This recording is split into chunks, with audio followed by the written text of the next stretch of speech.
Um em cada 5 endereços no Brasil não tem número. Isso corresponde a quase 23% do total de terrenos no país. Além disso, são 2 milhões e 66 mil ruas ou avenidas que não têm nomes. Esses dados foram divulgados hoje pelo Cadastro Nacional de Endereços para fins estatísticos, um órgão do IBGE. Para a gente entender as várias formas de como isso pode afetar a população, a gente conversa agora com Jefferson Mariano, que é analista socioeconômico do Instituto Brasileiro de Geografia e Estatística, o IBGE.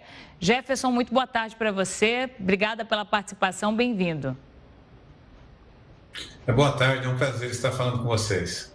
Jefferson, antes da gente entrar em todas as complicações que isso pode trazer para os moradores, eu queria que você trouxesse para a gente quais foram os principais motivos que vocês encontraram para que esses endereços não apresentassem número ou muitas vezes o nome da rua.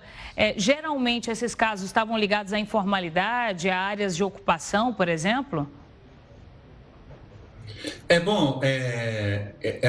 A primeira vez que o IBGE detalha, né, dessa forma, essas informações, né, deixa extremamente detalhados esses dados. Então, o que nós temos? Na verdade, ocorreu uma ampliação no número de endereços, né? Então, o censo de 2022, ele traz uma ampliação na quantidade de endereços visitados. Então, um aspecto é realmente essas novas ocupações, novos territórios que foram ocupados, e aí, nesse sentido, essas novas ocupações, essas novas vias que foram sendo ocupadas, elas realmente não têm denominação, e isso, de fato, tem um aspecto relacionado ao próprio exercício da cidadania.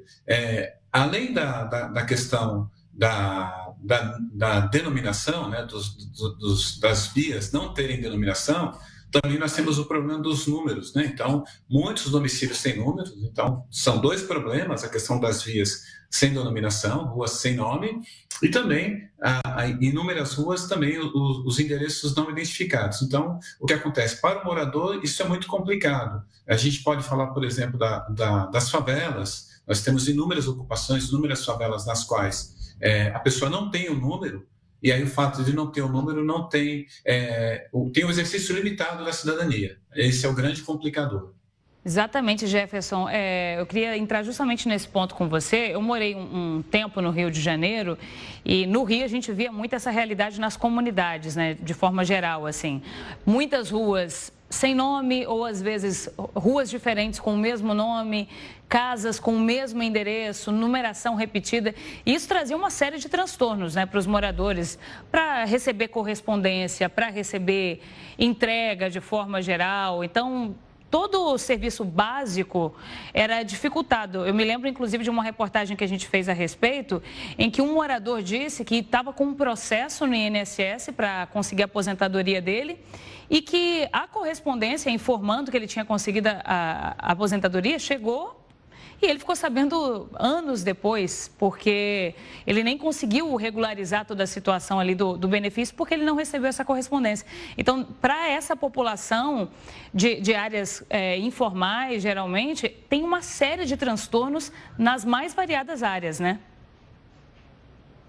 Não, é verdade, porque inclusive a gente possui no Brasil um cadastro, né? Tem o CAD único, que é o que inclusive permite que as pessoas tenham acesso a uma série de benefícios, né? Bolsa Família, sistema de transferências, e isso é pautado pelo endereço, né? Então o endereço ele precisa existir. Então, se a pessoa não tiver endereço, ela não consegue nem se cadastrar para ter acesso a uma série de transferências. Por isso que essa questão da cidadania é bastante complicada. Além, é claro, dos demais serviços, o Sistema Único de Saúde, a questão do INSS, como você bem destacou. Então, realmente, esse é um limitador. Então, o que acontece? De 2022, entre 2022 e 2010, como eu falei, teve uma expansão enorme de endereços, mas mesmo no censo de 2010, a gente já havia relatado esse problema. Então, mesmo em 2010, nós já tínhamos uma série de unidades habitacionais sem números e uma série de unidades habitacionais também com ruas não identificadas, inclusive por conta até da questão das favelas, né? Na época, nós denominávamos aglomerados subnormais. Então, só para se ter uma ideia, em uma cidade como São Paulo, quase 10% da população estava domiciliada em favelas, ou seja, a gente tinha quase 10% dos domicílios numa capital como São Paulo, em favelas. Então, é um número muito grande, né? Então, é quase uma cidade enorme dentro de uma outra cidade com domicílios em favela. E aí, esse é o grande complicador. É claro que não é só a questão dos domicílios urbanos nas favelas, mas também nós temos ocupações em áreas rurais também, em ruas sem designação, né? Então, esse é um problema e, consequentemente, a questão da identificação do domicílio. Então, esse levantamento feito pelo IBGE, né, o Cadastro Nacional de Endereços para Fins Estatísticos, ele tem uma série de utilidades. Para o IBGE é muito importante porque é um insumo para que nós possamos fazer levantamentos, fazer pesquisas amostrais, mas no que se refere à cidadania, é muito importante para que o poder público tenha uma dimensão da quantidade de domicílios sem identificação e dessa demanda social, né? E acaba ficando uma parcela considerável da população invisível mesmo, né, Jefferson? Como a gente falou assim de alguns serviços públicos, por exemplo, até para direcionar os serviços públicos para essa região, é preciso que esses endereços estejam contabilizados e para que isso seja feito é preciso que eles estejam formalizados, né, com nome, com número. Então, esses levantamentos que vocês fazem são muito importantes para isso também, né, para direcionar, por exemplo, trabalho da Defesa Civil, indicando moradores em áreas de risco. Esses dados vão ser usados para todos esses trabalhos, né?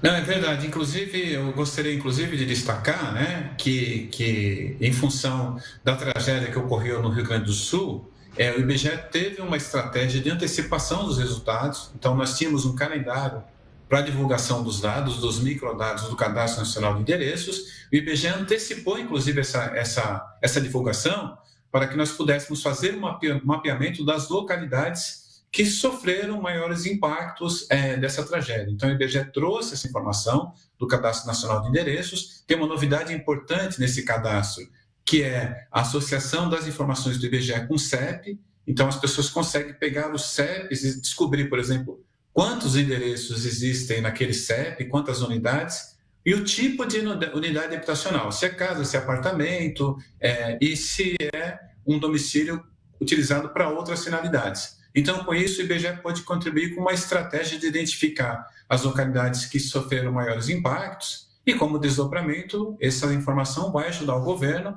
a promover reparações e ajudar as famílias que sofreram mais com esse grande desastre, né? Ô Jefferson, agora eu imagino que haja uma dificuldade, inclusive, para vocês conseguirem fazer esse mapeamento desses endereços, né? Já que vocês não podem se guiar por uma métrica normal, né, por um CEP, o nome da rua ali, até para fazer o trabalho de campo, para ir fazer o levantamento, deve ser bastante complicado, né? O IBGE incorporou inúmeras tecnologias nesse processo de levantamento, então é importante destacar nesse trabalho o papel fundamental dos coletadores, né, os recenseadores. Sem os recenseadores, esse trabalho não poderia ter sido realizado. Então, o IBGE contratou um número muito grande de recenseadores. Eles visitaram os domicílios e levantaram as informações espaciais, ou seja, passaram para o IBGE as coordenadas. Então, com as coordenadas, a gente pôde identificar exatamente. Então, cada domicílio que o recenseador visitava, ele identificava as coordenadas. Então, com essas coordenadas, foi possível fazer um mapeamento e colocar as informações dos mapas dentro do cadastro de endereços, dentro do CEP. Então, houve um ajuste nessas informações do cadastro do CEP com as informações georreferenciadas por meio das coordenadas que os recenseadores visitavam. Então, o recenseador visitava, identificava o ponto, transmitia a informação para o IBGE e nós tínhamos, inclusive, como verificar a própria trajetória do recenseador. Então, toda a trajetória do recenseador foi identificada por meio de mapeamento.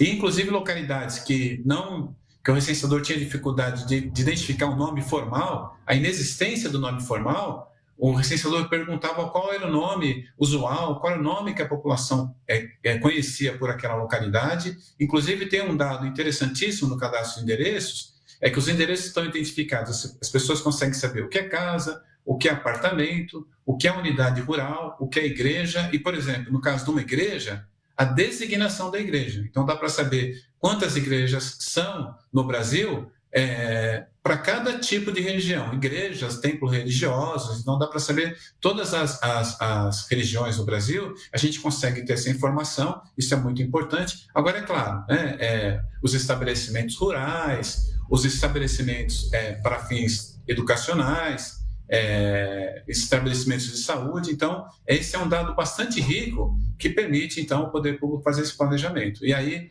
no caso dessa rua sem denominação, a gente consegue identificá-la dentro de um quadrilátero que é o CEP. É muito interessante porque é um levantamento muito detalhado, né? Jefferson, a gente está falando em especial de áreas que têm uma ligação ali com áreas de ocupação, áreas mais vulneráveis, mas quando a gente olha o ranking das capitais que apresentam o maior número de endereços incompletos, a gente vê que tem Brasília, por exemplo, aí no topo da lista, e no caso de Brasília há uma situação um pouco diferente, né? Porque a forma como o ordenamento dos endereços é feito em Brasília é diferente. Isso também afetou, né, esse levantamento?